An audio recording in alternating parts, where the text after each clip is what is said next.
Thanks for being here today. Before we get to questions, rather, I just wanted to say that we're very pleased that today Congress is taking up 3 important trade agreements that will help strengthen our economy and create jobs. As you know, the President has strongly supported these trade agreements and in fact, worked very hard to get the best possible trade agreement with South Korea. We're glad to see that Congress is taking them up, and hopefully will approve them tonight or today. I would say that that's an indication of the kind of cooperation that this president has had and will continue to have with Republicans on areas where they agree. Patent reform is another example of the kind of cooperation where between Republicans in the Congress as well as Democrats and this president. That is a piece of legislation that Republicans said was very important. The president agreed. He has signed it into law. Having noted that, I would say that instead of continuing to focus on creating jobs and getting the American people back to work, tomorrow the House of Representatives is scheduled to turn its attention to a divisive, politically motivated piece of legislation that unnecessarily restricts the private insurance choices that women and their families have today. And it is legislation that will not create a single job, when job creation and economic growth is the American people's highest priority. The House has also been focused on measures that would either eliminate or severely constrict our ability to keep our air and water clean. Again, these kinds of measures have no job-creating potential, certainly not in the near term, setting aside their merits. The priorities that the American people have right now are the economy and jobs, and that's the priorities that this president is focused on, as you know.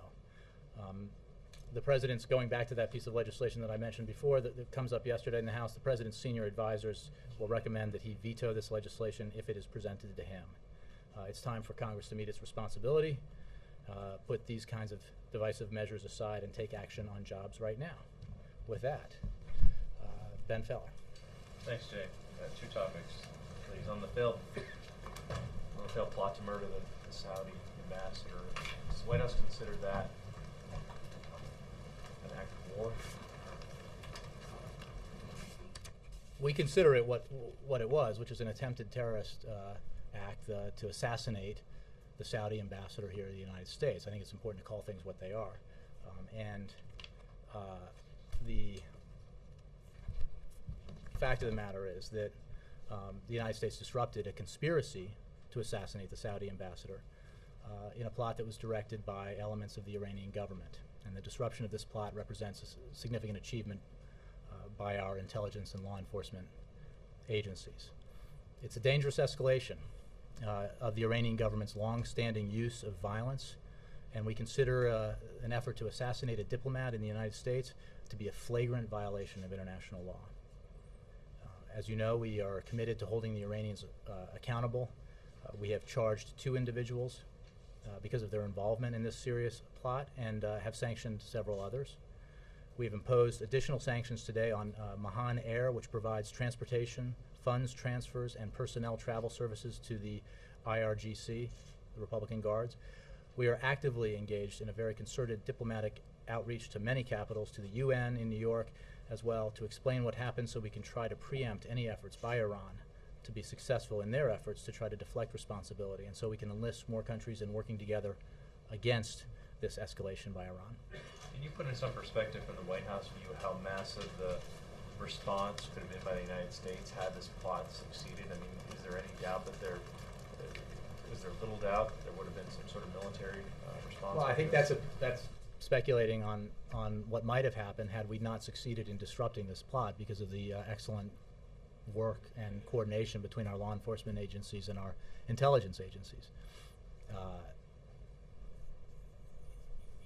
In this arena, we take no options off the table, but in dealing with Iran, we are clearly focused on working through economic measures, sanctions, as well as diplomatic measures to isolate Iran, and we've had, we think, substantial success doing that.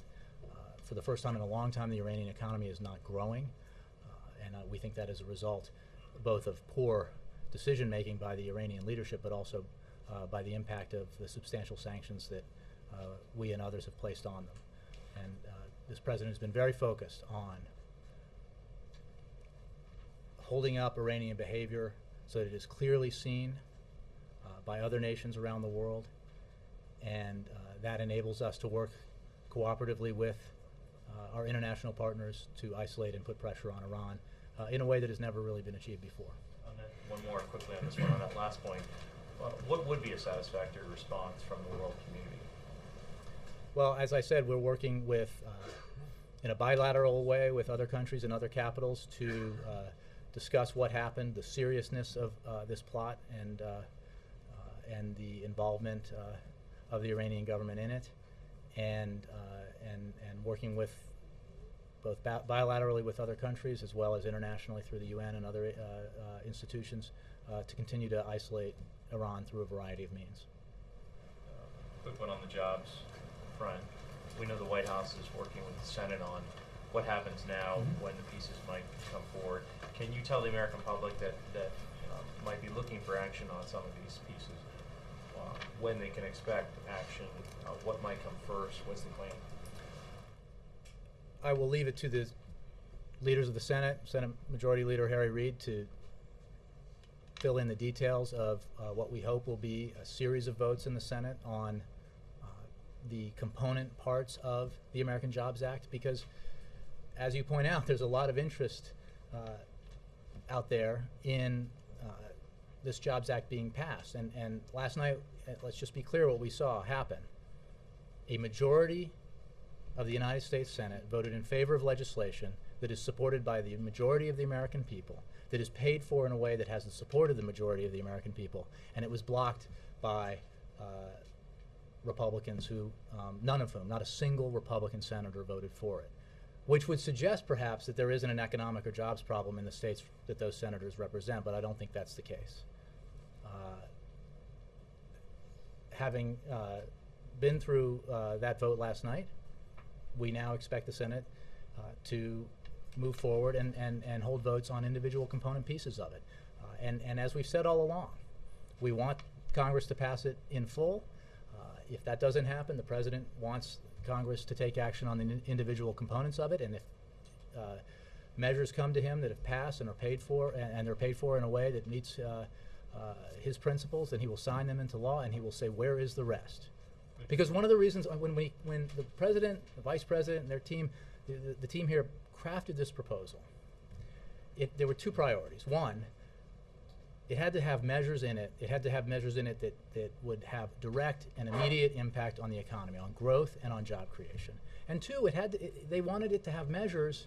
They wanted it to be filled with measures that had traditionally enjoyed bipartisan support, or the kinds of measures that had, which I think goes to the whole argument about whether or not this was a political exercise or a legislative exercise. It was a legislative exercise, and it is a legislative exercise and that is why it has within it things that Republicans have traditionally supported. And we hope, moving forward, perhaps by breaking it up, Republicans will support it and hear the call from their constituents that they want Washington to take action on their number one priority. I want to move it around. I'm going to go up and back. Anybody in the back there? Yes, ma'am. Yeah, just to follow on that, will the President be proposing which legislation comes forward, which piece, or is that entirely in Reid's hand? Which one would start first if they start considering a series? Well, we obviously, consult with and coordinate with Senate leadership as well as the House leadership regularly, and I'm sure we'll have those conversations. But it's Senator Reid's prerogative to make those decisions, and we'll discuss that with him. But I'll leave it to him to make any announcements that he might have in terms of how he'll proceed and on what schedule. And then I'll come forward. Yes. Jay, based on what U.S. officials know about the Iran plot, how high up does the knowledge and involvement go? Does it go all the way up to Ahmadinejad and the supreme leader? Clearly, the plotting of this attempted assassination happened at senior levels of the Quds Force. Beyond that, I can't get it any more specific, but it's significant in and of itself that we believe it's clear that senior levels of the Quds Force were engaged in the plotting. Now, how broad a rethinking of Iran policy is going on right now? You mentioned, you called this a dangerous escalation. Obviously, it's of a different order than the types of issues that you were looking at when these sanctions were developed. You know, is this a time for a major rethinking of the policy toward Iran? Well, we are obviously responding to this with some of the actions that we've already taken and some of the efforts that we'll be making, working with our international partners. And we will hold Iran accountable for its actions here. And I would simply step back to look at the president's overall policy. He came in and he made it clear that we would engage with Iran if Iran was willing to change its behavior. And by taking that approach, it made it clear to the world that Iran was the problem. And that has allowed us to rally international support behind efforts to isolate Iran, to put pressure on Iran, to sanction Iran or individuals within Iran. And that has had an impact, which I described earlier. We will continue to pursue those efforts and intensify them in light of this very serious attempted assassination. But can you be any more specific about the next steps? Do you go to the Security Council? What are the next steps? Are there Well, we're going to work. I won't be more specific, but we will work with, as the Secretary of State said yesterday, I believe that with other capitals as well as in New York at the United Nations, in talking with our partners and international institutions about what transpired here, what a serious thing it is to target an ambassador in a third country, and why we need to take action to ensure that Iran is held accountable. But I don't have any specific steps to describe to you today. I'm going to go back. Bill. Jay, the New York Times reported Sunday on a memo that the Justice Department gave the White House authorizing the assassination of Anwar al-Awlaki. Can you confirm the existence of the memo, and will it be released as Senator Feinstein has requested? Bill, as you know, I'm not going to discuss matters of that nature. I can simply say as a general matter of fact that Mr. Awlaki was an operational leader of al-Qaeda in the Arabian Peninsula. He was directly involved in plots to perform terror that would have resulted in terrorist acts against the United States. And it is. I think it's important to remember that when we assess this overall question. Were there any other Americans or targets on that list? Again, I'm not going to. As others who were here when this happened, I'm just not going to engage in a conversation about that. Jake. You said that the environmental regulations that the House is talking about rolling back won't create any jobs, but didn't the President at the Jobs Council the other day talk about the very choice between environmental regulations and job creation, and how this was a debate the nation needed to have to talk about 10,000 jobs that come with it, 10,000 new cases of asthma? And what didn't he acknowledge that? Well, the President does believe, as you know, because he launched the first ever substantial regulatory look back so that this administration would scour the books to identify outdated or duplicative or overly burdensome regulations and either minimize them or do away with them. That there is an issue here with regulation that we need to address in a smart way.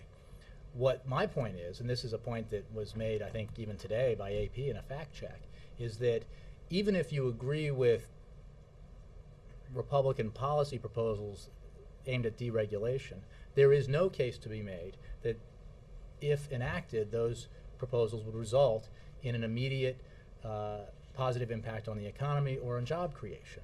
And so my point at the top was simply that there is a problem now that needs to be addressed.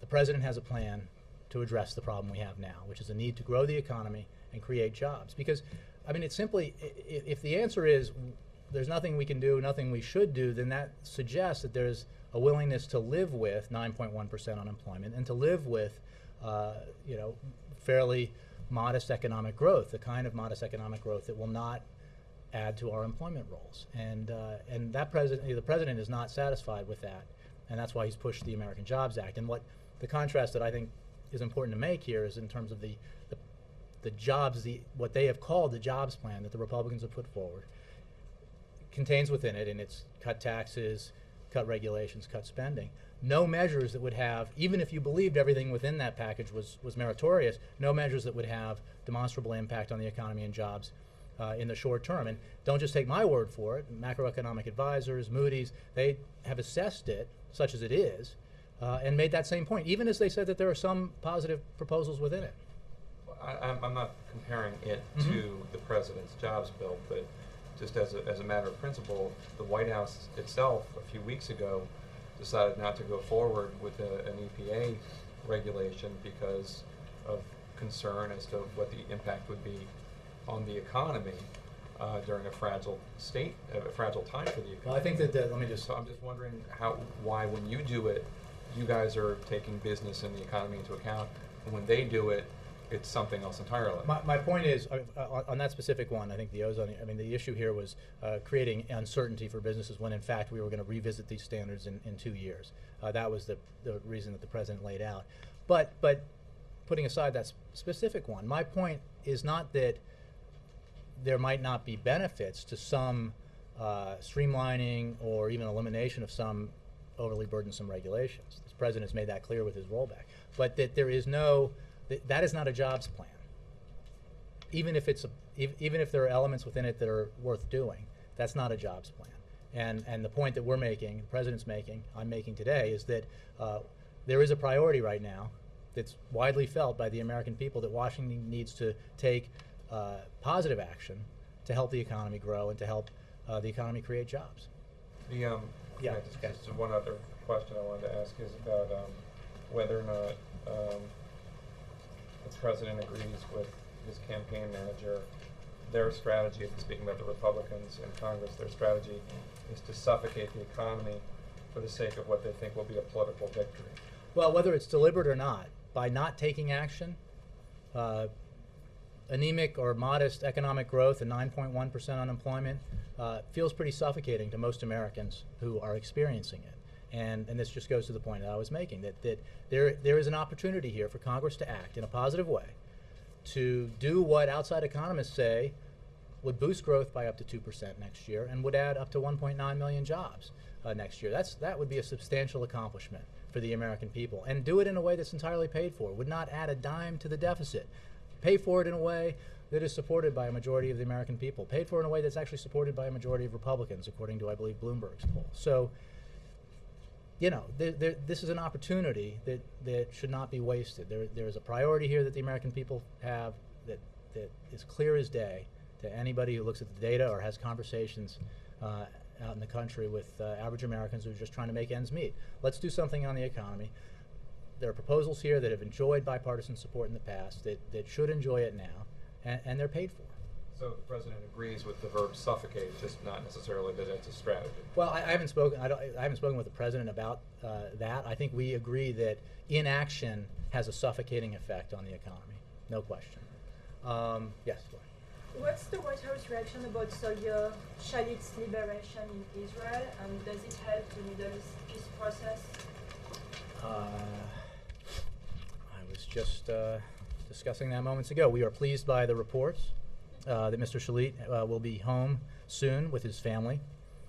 The president, as you know, has called many times for his release, and that his release is long overdue. In terms of the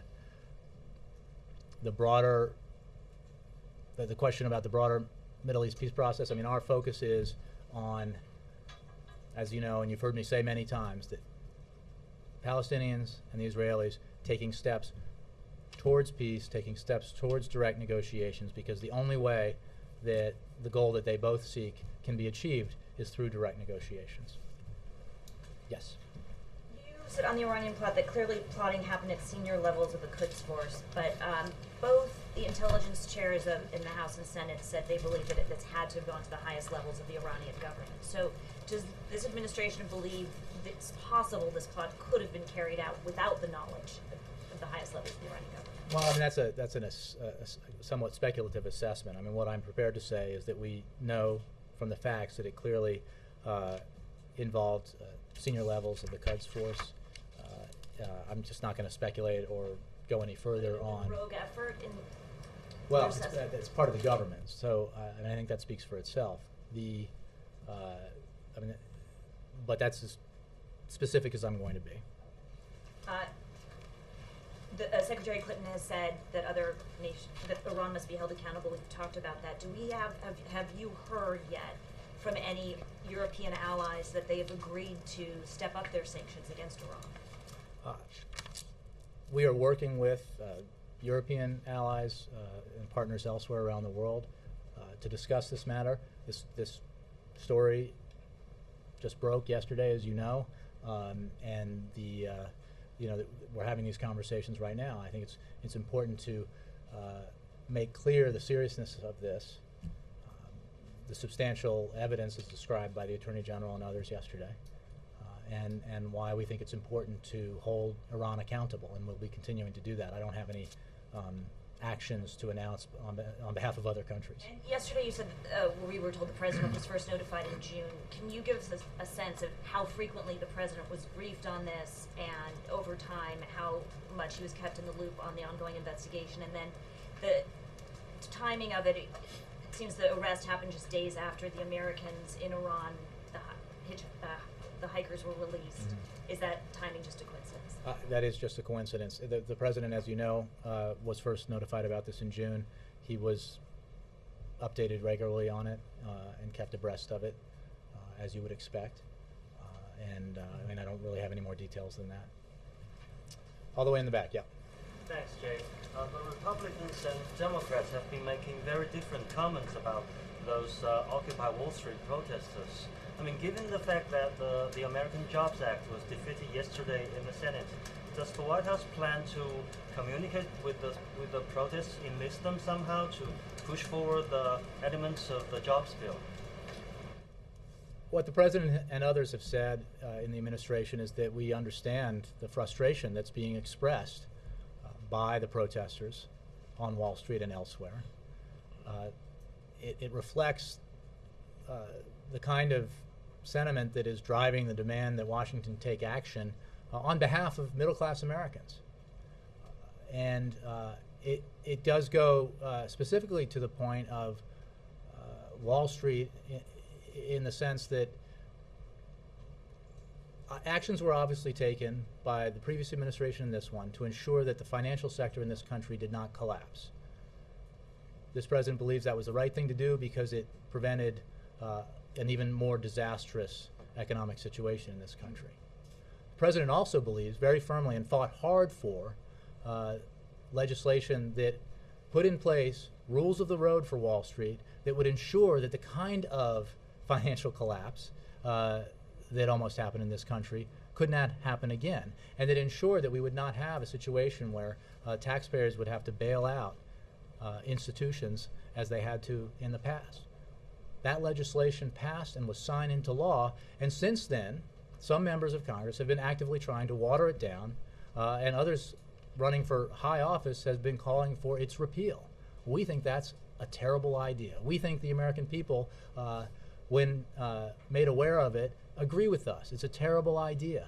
The protections that are put in place through the Wall Street reform measure are designed to give consumers a fighting chance in that arena, to make sure that they're not subject to abuses by credit card companies, and to make sure that the kinds of actions that led or contributed to the recession could not happen again. It goes right to the fact that Richard Cordray, the president's nominee for the Consumer Financial Protection Board, is likely going to be held up by Republicans in the Senate. Another indication that they don't share the interests of the average Americans out there who feel like Wall Street should follow the rules, and the rules are clearly set out in that legislation. So, I think that speaks to the kind of frustration that you're seeing through these protests, and that's why the president feels so strongly that we have to ensure that the Wall Street reforms he fought so hard to put into place are implemented. Yes, Nora. Thank you, Jay. It sounds like you don't know how high this assassination plot went up within the Iranian government. I just said I'm not going to be any more specific about it than I have been. Do you believe that it was more than likely that Iran's supreme leader knew about this plot? Again, Nora, I can't be more specific than I've been.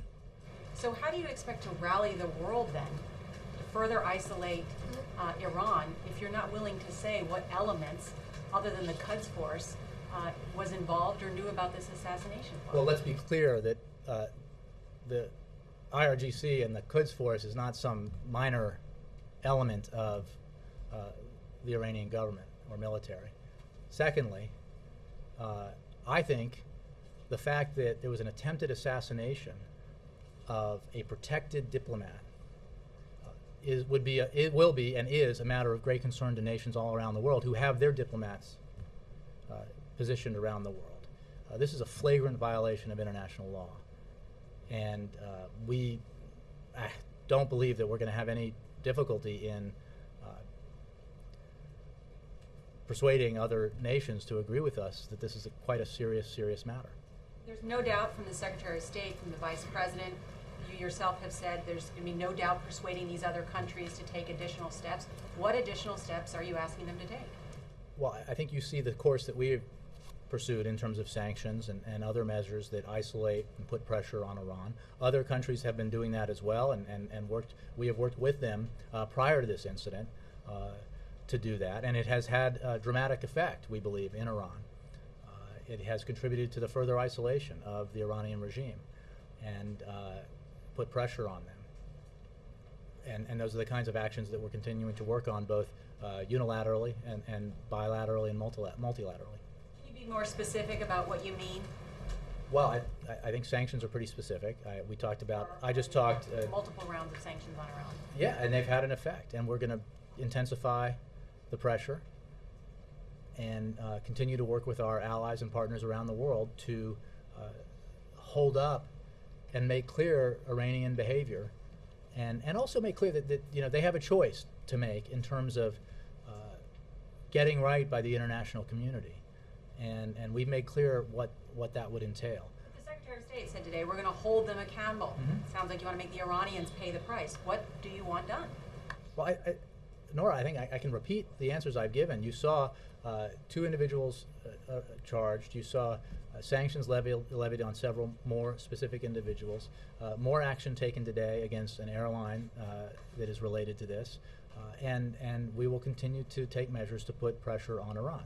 And as I've also said, we don't take anything off the table in these matters, but we're focused on this. And we know in the 2.5 years plus that we've been here that this approach has had an effect. Let me just ask one more. The president knew about this plot back in June. The president's national security advisor informed King Abdullah about it 2 weeks ago. Why the lag time? Well, Mr. Donnellan did discuss this with the king. I don't know about any conversations that might have occurred prior to that or subsequent to that. We obviously cooperate very closely with Saudi Arabia, an important ally. We appreciate the statements that the Saudis put out yesterday. I just don't have anything more on that for you. Let me go all the way in the back. Thank you, Jay. If the plot truly was planned by the Quds Force, it's meant to be inherently provocative. So how then does the administration plan to respond in a way that doesn't just fan the flames that the plotters would have been trying to fan themselves? Well, we're responding very concretely with actions that we know will have an impact on Iran, and will make clear that this kind of behavior is unacceptable, and will further isolate and put pressure on Iran. We're certainly not interested in downplaying the seriousness of this, as I've made clear and others have made clear. So I don't think there's any danger in that.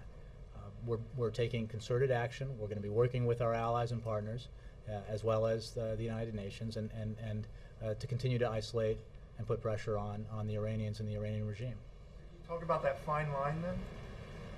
Can you describe it to me again? Well, I mean, if the plot itself seems to mean to be provocative, attacking a diplomat, assassinating a diplomat is meant to be a provocative act.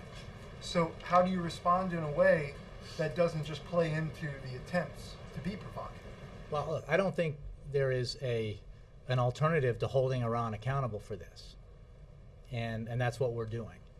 It is a very serious escalation, a dangerous escalation of their behavior, behavior that has a long history, and we're taking action that we believe is appropriate, and that we hope will, through the intensifying isolation and pressure on Iran, change their behavior. Yes. Oh, sorry, Wendell. Why isn't the message from yesterday's Senate vote that it's time for the President and Republicans to compromise over the elements of the job bill that they can compromise on? Well, what I think I've said, the President has said, is that if the Senate did not pass the Jobs Act in its entirety or as a single bill, that we would then move to elements, component parts of the Jobs Act. The Senate will do that, as Majority Leader Reid has said, and we hope for and expect Republican support for these individual measures, as I think leaders of the Republican Party in the House and the Senate have said would be the case.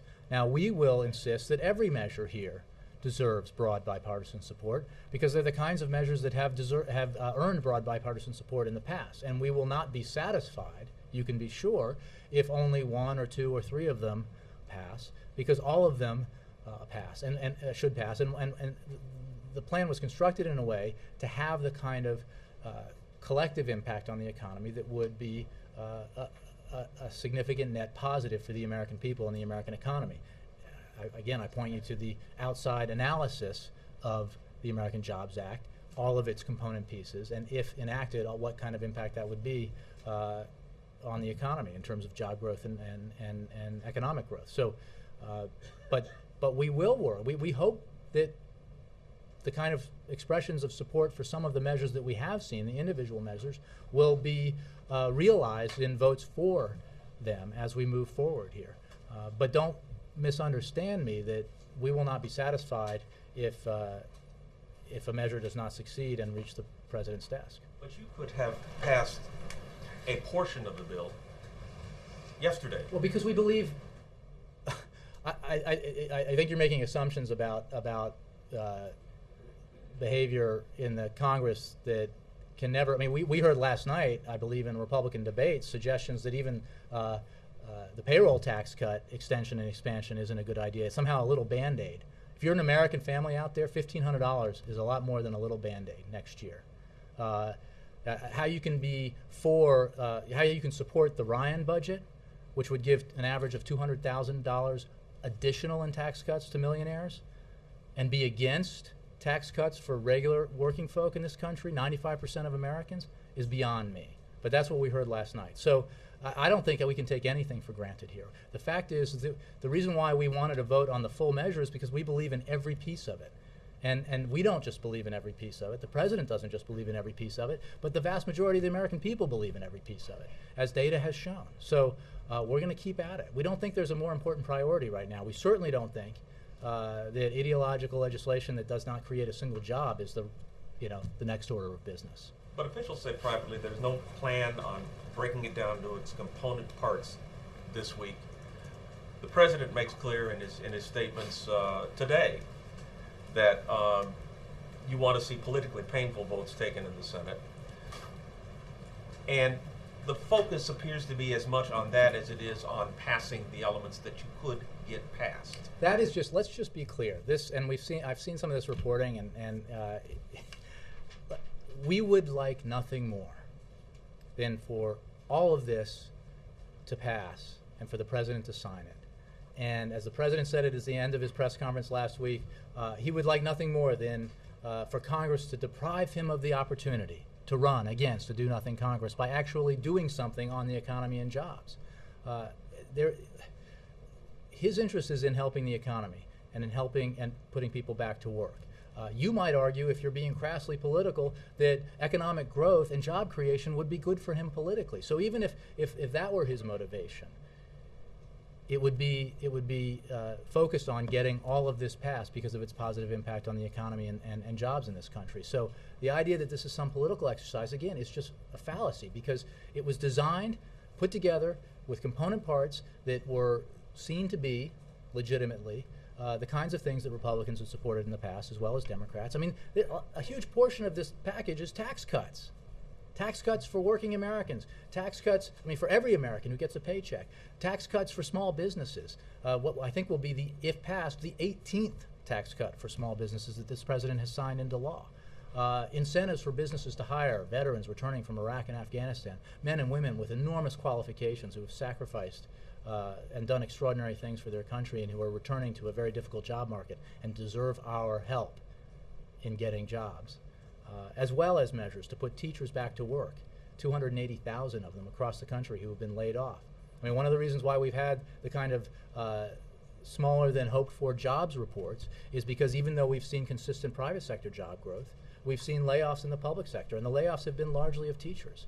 So, you know, I'm telling you, please, if Republicans in Congress think that this is a political exercise, they can deprive the president of the opportunity to complain about their intransigence by voting for it. Cheryl, and then go ahead. Does the administration see the Senate vote on the China currency bill as actually harmful to U.S.-China relations? You know, Cheryl, as I've said and others, you know, we share the goal of the legislation in taking action to ensure that our workers and companies have a more level playing field with China, including addressing the undervaluation of their currency, an issue that I've spoken about and certainly Secretary Geithner and others have spoken about. Aspects of the legislation do, as I've said, raise concerns about consistency with our international obligations, and which is why we're in the process of discussing with Congress those issues. And if this legislation were to advance, you know, we would expect those concerns to be addressed. Yes. Jay. President Obama spoke earlier today at the Forum on American Latino Heritage, and his support in that community seems to be slipping a bit. One recent poll showed it at 48%, down from about 60% in January. Why do you think that is? I think that every American has been frustrated by the kind of economy that we've had this year, the fact that it has not grown fast enough, and that not enough jobs are being created. And I think that frustration is reflected in polls that measure the president's support and his job approval, and polls that measure Congress's support and job approval, which I believe continues to hit record lows in every poll every organization takes. And which, you know, again, we hear you. The American people want Washington to focus on what matters, jobs and the economy. The president is focused on jobs and the economy. And I certainly don't think that Latino Americans are any different from any other Americans who, you know, are frustrated with what they're seeing out there and frustrated with Washington and the kind of dysfunction that we saw most vividly over the summer, when one element of the House of one party in the House of Representatives basically drove us to the brink and put at risk, raises a possibility, the potential that the United States of America would default on its obligations for the first time in its history. I mean, that is a case of, you know, the tail wagging the dog. And it's certainly not helpful and productive for the American people. What will the president do between now and the election to try to reach out to some of those voters who he's lost in that? Well, look, the president's, again, focused on jobs and the economy, and that is something that all Americans are focused on. He is also committed to comprehensive immigration reform, an issue that is obviously significant to many Americans.